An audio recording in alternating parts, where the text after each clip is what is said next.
안녕하십니까. 저는 한국기독문화연구소 소장 김순규 전 국장님 대리로 온 윤장현 노부장이라고 합니다.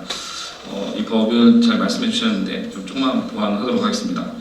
이 법의 정식 명칭은 민법 일부 개정 법률안입니다.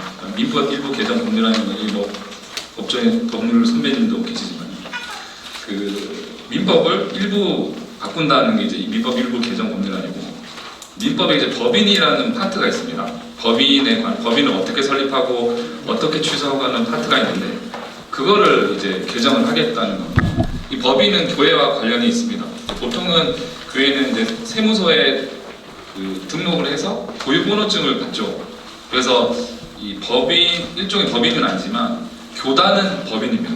교단이 또 설립한 또 방송국이라든지 이런 것도 법인입니다. 그러니까 통합교단도 법인이고, 유지재단을 통해서 재산을 관리하고, 여기 목사님도 많이 계시지만 그 법인을 이제 관리를 하겠다는 것인데, 이 법의 네 가지 정도 개정을 어떻게 하냐면, 아까도 이제 목사님께서 말씀하셨지만은 이 최혁진 의원, 무소속 최혁진 의원이 발의를 할 때, 민주당도 다수 공동 발의자에 다수 있지만은 이 발의를 할 때 뭐라고 얘기하냐면 통일교 신천지를 방지하는 법안이다라고 얘기를 하면서 발의를 했습니다. 근데 실상 내용을 뜯어보니 그렇지 못한 부분이 좀 많이 있었습니다. 법률가들이 같이 검토해본 결과. 왜냐하면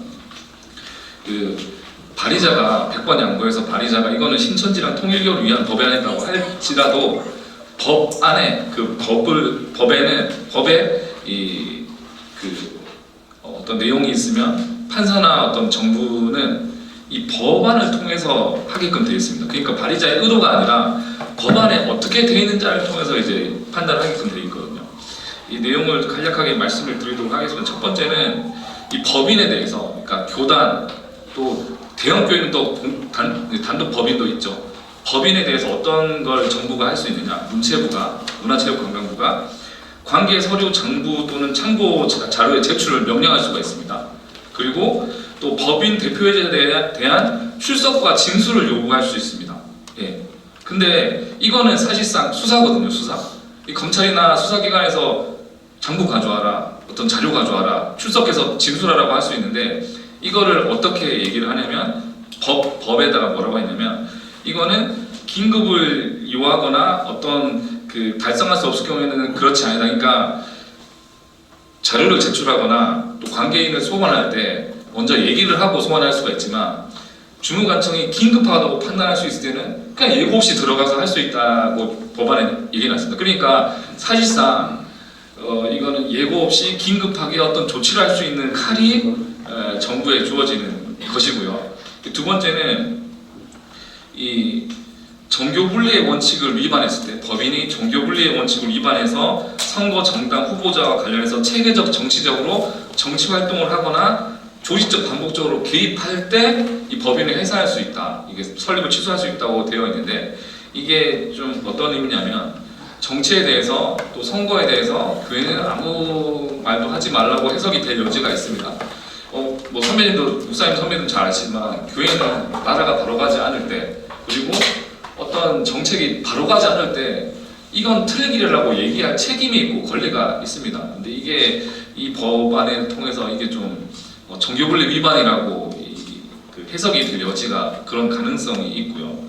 또 세 번째는 주무관청은 의심할 만한, 그러니까 정교분리 원칙에 이 교회나 이 교단이 정교분리 원칙을 위반했다는 그런 의심할 사유가 있을 때 어떻게 할 수 있냐면 사업장도 출입할 수 있게 됩니다. 사업장이라는 거는 어떻게 해석이 가능하냐? 교단 밑에 이제 개교회들이 있잖아요. 그럼 교단이 있으면 개교회를 사업장이라고 해석을 할 수가 있는 겁니다. 그러니까 개교회도 들어가서 장부를 요청을 한다든지 관련 서류를 요청한다든지 관계인 조사를 할 수 있다든지 이렇게까지 해석이 가능합니다. 이게 법률가들이 같이 해석할 때. 그리고 나서 그런 것들을 위반한다고 했을 때 사법부의 판단을 받지 않고 문체부, 정부가 법인을 설립 취소할 수 있고, 또 설립 취소된 법인의 모든 재산은 국고로 그냥 강제로 귀속할 수 있게끔 이렇게 고쳐놨습니다. 그래서 이게 이제 교회 해체법이라고 많이도 돌고 있지만, 정식 명칭은 모든 종교 법인에 대해서 하는 거기 때문에 종교법인 회사법이라고 명명을 할 수가 있고요. 또 일부 이거 위험하다고 하시는 분들은 교회협체법이라고 얘기도 하기도 합니다.